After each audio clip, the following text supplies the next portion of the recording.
Kita sudah paripurna bintang 5. Bintang 5, keren.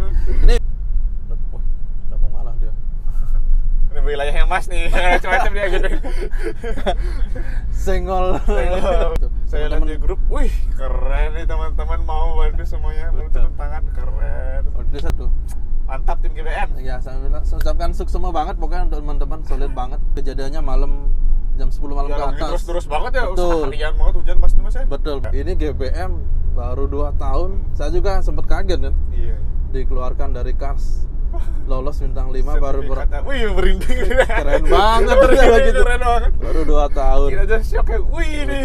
Nggak nyangka sih.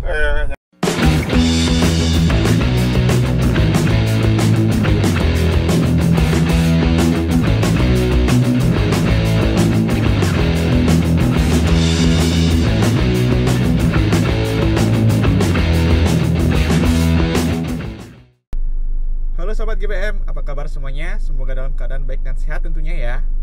Kembali lagi dengan saya Yuma Aditya. Pada episode keempat GBM On The Road kali ini kita akan membahas layanan hemodialisis yang ada di RSU GBM. Hemodialisis atau terapi cuci darah adalah salah satu terapi untuk menggantikan fungsi ginjal yang sudah tidak berfungsi dengan optimal, yaitu menyaring darah dan mengeluarkan racun dari dalam tubuh. RSU Gera Bakti Medika tersedia layanan hemodialisis yang sudah memenuhi standar sesuai dengan regulasi yang berlaku. Didukung dengan tenaga profesional yang terlatih dan bersertifikat, dan juga dilengkapi dengan 5 bed dengan 5 mesin dengan fasilitas yang nyaman dan canggih. Dan yang terpenting, layanan hemodialisis di RSU GBM sudah bisa melayani peserta BPJS Kesehatan secara gratis tanpa iur biaya atau biaya tambah sesuai dengan hak kelasnya. Jadi sahabat GBM yang memerlukan tindakan hemodialisis bisa menggunakan kartu JKN KIS-nya di RSU GBM secara gratis tanpa iur biaya atau biaya tambah. RSU GBM juga menyediakan layanan antar jemput gratis untuk pasien hemodialisis yang membutuhkan. Jadi sahabat GBM tidak perlu khawatir jika terkendala transport atau tidak ada yang mengantar untuk tindakan hemodialisis. RSU GBM siap memberikan solusi untuk meningkatkan kualitas hidup dari sahabat GBM tentunya. Oke, langsung saja kita jemput narasumber kita pada kali ini, yaitu perawat hemodialisis yang ada di RSU GBM. Ciao.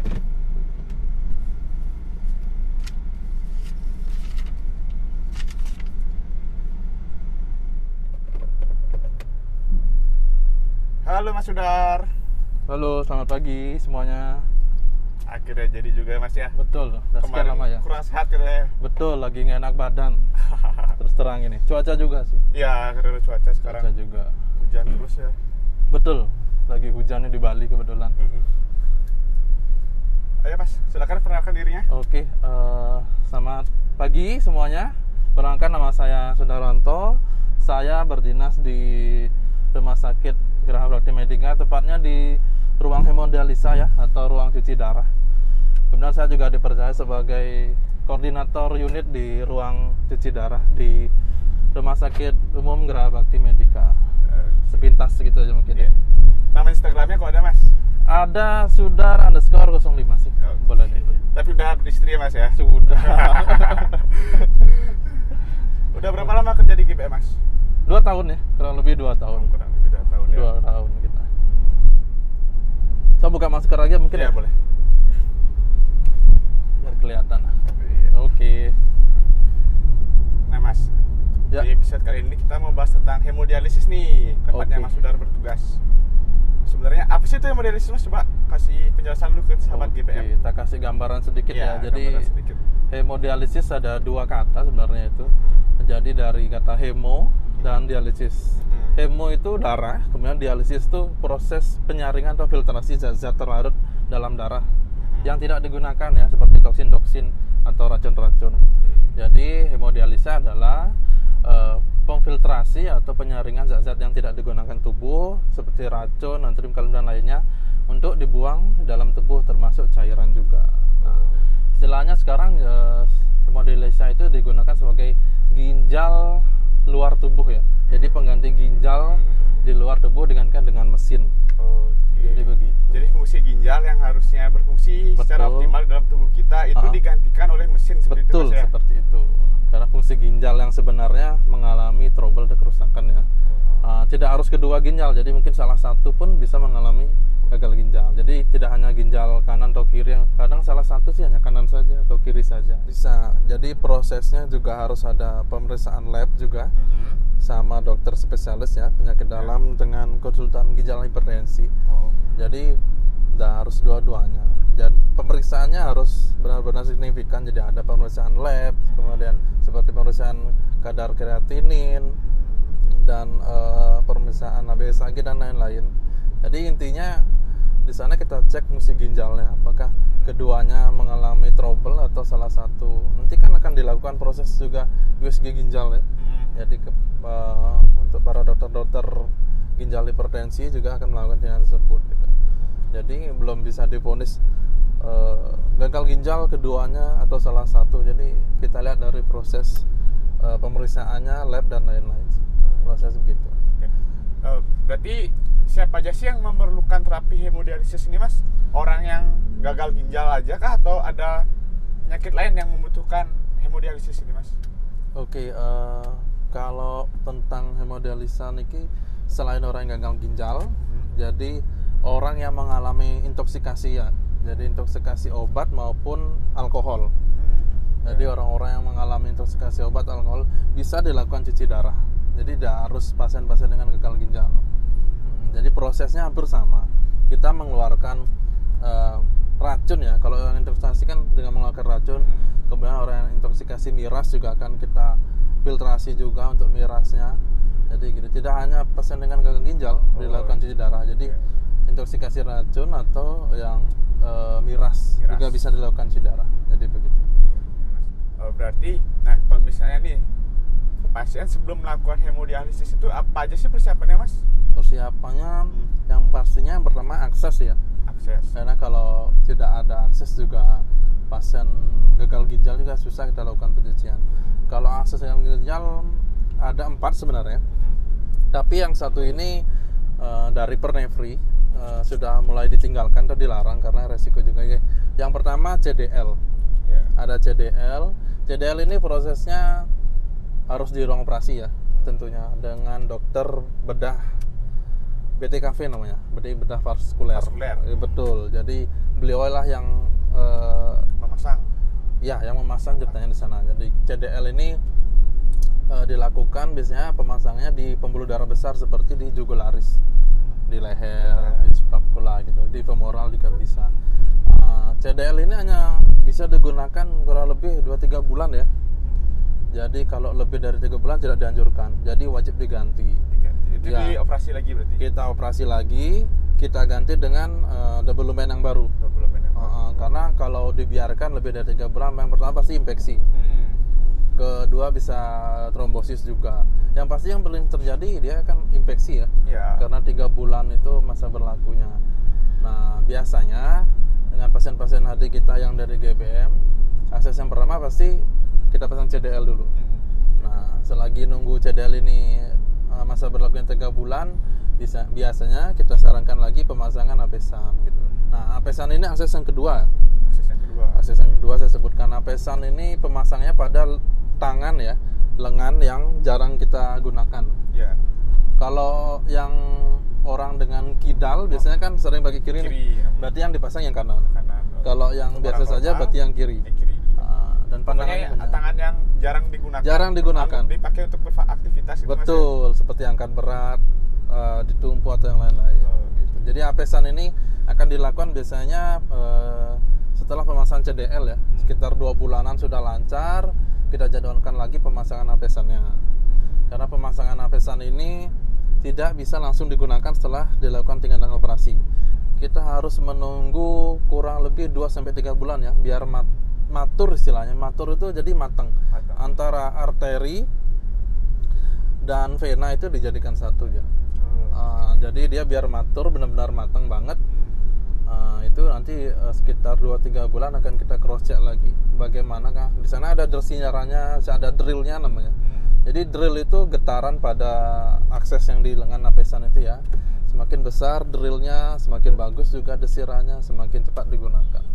Jadi gitu. Kemudian yang ketiga ada yang tunnel ya. Tunnel ini seperti double lumen juga, tapi dia permanen. Jangka waktunya bisa 2 tahun lebih. Oh, itu yang tadi kan? Yang tadi CDL hanya 3 bulan. Ini 2 tahun. Yang ini bisa sampai 2 tahun karena pemasangannya benar-benar presisi ya. Presisi, kemudian letaknya, areanya juga semua benar-benar diperhitungkan sama dokter bedah. Ini BDKV ya, betul.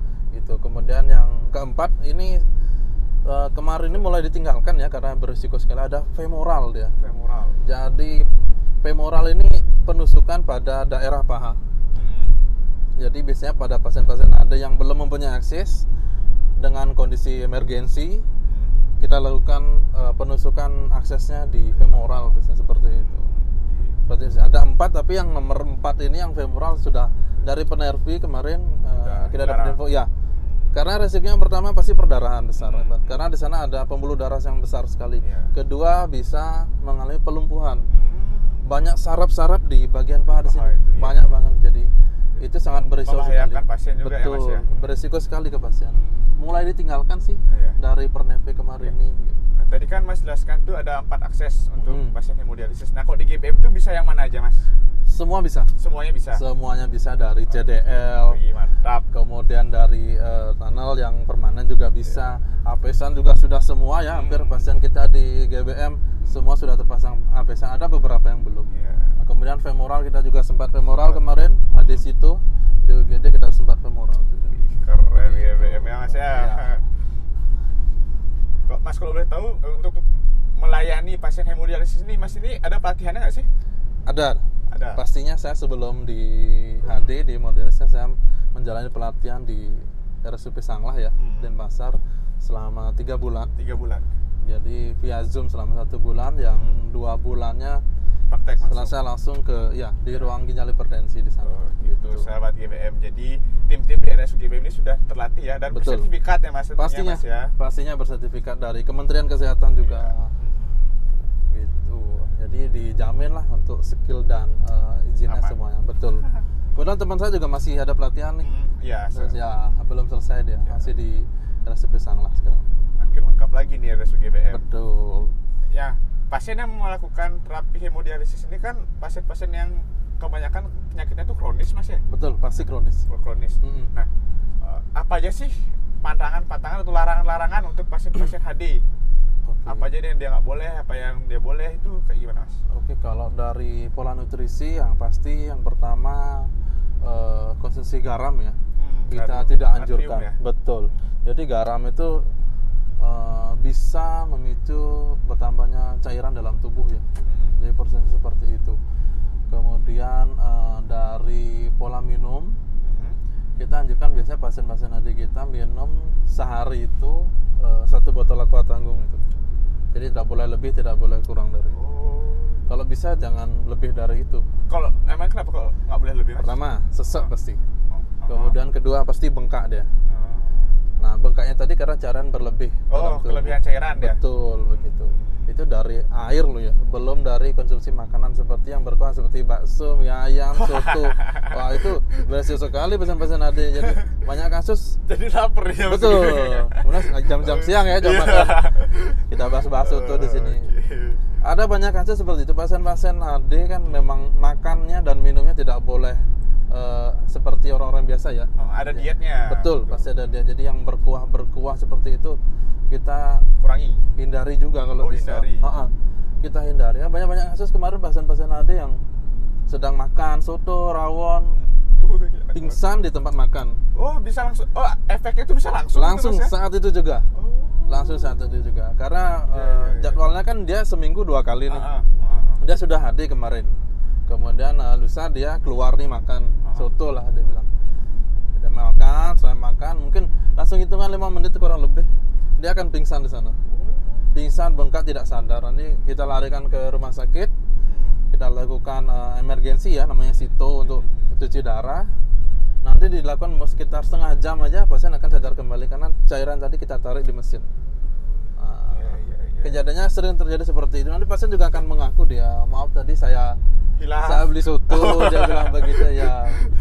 Dia bilang karena posisi dia ditemukan di warung makan kan, dibawalah ke rumah sakit begitu. Itu sering terjadi. Iya, tidak hanya di Denpasar, di Kelungkung juga beberapa kali sempat ada. Tapi kita di GBM belum sempat ambil ya. Karena kita memang agak cerewet sekali sih dengan pasien-pasien di sini, agak galak juga. Karena mereka juga bisa akses kita nih lewat WA ya. Lewat WA. Oh, jadi berhubungan langsung ya Mas ya? Betul. Jadi mau kapanpun, jam berapapun ada yang perlu ditanyakan, silahkan. Siap. Kita bisa langsung pasti fast respon ya. Fast respon. Jadi keluarga-keluarga pasien HD di GBM itu bisa menghubungi perawat-perawat HD-nya, bahkan dokter spesialisnya pun bisa di WA langsung. Jadi tidak hanya ketemu di rumah sakit saja. Di luar pun kita dihubungi siap. Begitu. Keren GBM. Tadi kan dari garam ya.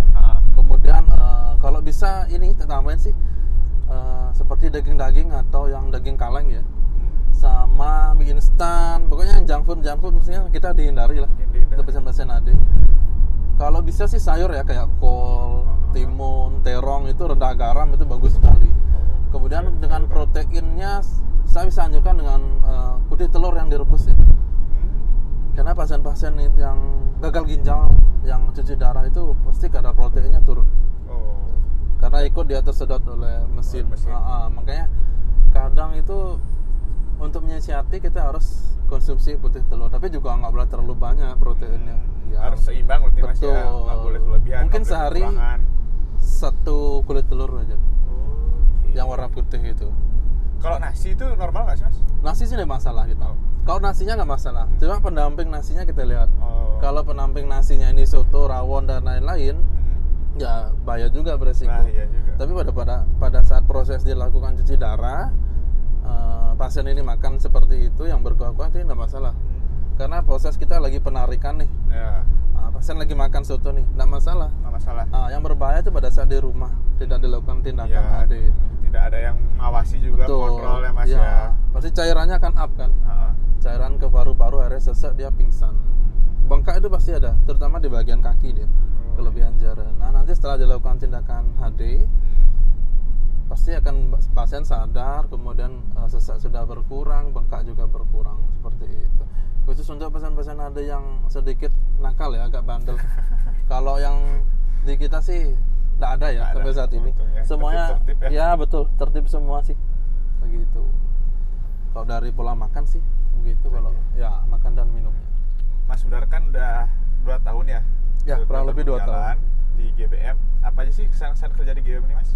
Kesannya di GBM pertama sih solid ya, teman-temannya ya solid ini dari atas ya, dari direktur sampai ke bawah, semuanya solid menurut saya sih begitu, solid banget. Jadi apapun misalkan kita ada kendala, jadi termasuk saya juga mengalami kendala kemarin banyak juga, saya konsultasi, jadi saya langsung bisa dapat apa ya namanya, problem solving. Betul, seperti itu. Langsung ditindaklanjutkan. Betul, langsung sigap pastilah. Kemudian dari teman-teman juga banyak pingin tahu, belajar dengan hal-hal baru. Jadi nggak hanya teman-teman di HD, kemarin juga teman IGD, rawat inap. Jadi istilahnya kepo ya kan. Ini apa nih, ada alat pasien cuci darah gitu. Jadi kita sama-sama pengen belajar. Tim kita anak-anak muda semua ya. Betul. Rasa ingin tahunya tuh tinggi-tinggi banget. Betul. Kebanyakan sih era milenial ya, staff kita milenial semua di sini gitu. Kalau menurut saya sih begitu. Terus pompanya juga Mas ya. Betul. Pompanya kemarin kan HD sempat banjir ya waktu ya. Betul. Itu waktu teman yang lain tuh waktu hujan ya. Waktu hujan-hujan tuh. Jadi teman-teman UGD, FO, ya semua tentang radiologi. Betul. Ya, semua membantu kebetulan pada saat itu. Saya lihat di grup, wih keren nih teman-teman mau bantu semuanya, turun tangan keren. Sampai satpam juga ya. Driver juga. Iya driver juga membantu. Mantap tim GBM. Ya, saya ucapkan sukses semua banget pokoknya untuk teman-teman, solid banget. Kebetulan kan kita juga HD belum buka ya, sore malam. Jadi kita sedang tidak bertugas. Kejadiannya malam jam 10 malam ke atas. Terus banget ya, betul. Seharian banget hujan pasti Mas ya. Betul. Jadi sempat kebanjiran, tapi untuk mesin kita aman. Ya. Ruangan hanya aman. Terima kasih sih untuk teman-teman kemarin itu yang membantu. Keren. Terima kasih banget. Solid pokoknya kita semua lah. Apalagi kita habis dari ini ya. Habis karya agung istilahnya. Iya. Kita sudah paripurna bintang 5. Bintang 5, keren. Ini rumah sakit baru loh, baru 2 tahun. Baru 2 tahun udah paripurna. Mantap banget. Karena saya sebelumnya kerja di rumah sakit sebelumnya juga belum bisa sampai. Oh iya. Iya, walaupun sudah lama tapi untuk nyampe bintang 5 itu susah banget. Iya. Ini GBM baru 2 tahun. Saya juga sempat kaget kan. Iya. dikeluarkan dari Kars, lolos bintang 5 baru wih merinding. keren banget gitu. Keren banget. Baru 2 tahun. Kita aja shock kayak wih nih. Nggak nyangka sih. Nggak nyangka, Lebih ke nyangka. keren. Wow banget deh sama itu. Hebat nih menurut saya sih. Tim-timnya sih yang hebat Mas. Karena kita solid ya, Ya. kekeluargaan gitu. Keluargaan. Tidak ada senioritas di sini, tidak ada yang lebih pintar, tidak ada yang lebih bodoh. Jadi kita Sama-sama, saling benar-benar membutuhkan. benar. Kita sama-sama di sini, sama-sama belajar, sama-sama membangun. Solid aja sih menurut ya. Iya. Kita solid aja sih. Itu aja sih menurut saya. Ya, jadi itu dia sahabat GBM penjelasan tentang hemodialisis. Jadi tadi sudah dijelaskan apa itu hemodialisis, sudah gitu akses hemodialisis, sampai pantangan-pantangannya juga sudah dijelaskan. Betul. Semua Sudar. Ya. Terima kasih Mas Sudar atas Sama-sama. insight dan pengetahuannya. Semoga Oke. bermanfaat bagi sahabat di GBM di rumah. Semoga bermanfaat. Untuk sahabat GBM yang memerlukan tindakan hemodialisis, di RSUGM ini sudah tersedia 5 bed dengan 5 mesin ya Mas ya? Ya, saat Oke. ini 5 bed 5 mesin, nanti totalnya sekitar 24 mesin ya. 24 mesin, ya, Progresnya. Nantinya. Oke. nantinya. Terus untuk teman-teman yang membutuhkan layanan hemodialisis, silahkan hubungi kami di 082 146 070 187 atau bisa melalui 0366 558 4001 atau bisa juga melalui website kami di www.gbmhospital.com. Betul sekali. Jangan lupa follow Instagram kami di @gerabaktimedika. Ingat ya sahabat GBM, GRHA. Kemudian Facebook kami di Gerabakti Medica Hospital dan YouTube kami di GBM Hospital. Semoga bermanfaat ya. Hanya sedikit ilmu yang saya bisa bagikan ke teman-teman semua. Next kayaknya kita harus bahas hemodialisis lebih dalam lagi, Siap, Mas. siap. Ya. Kita cari schedule aja lah. Ya, kita cari schedule aja. Betul. Thank you so much for watching. Hope you guys like it and see you on the next video. Bye. Bye.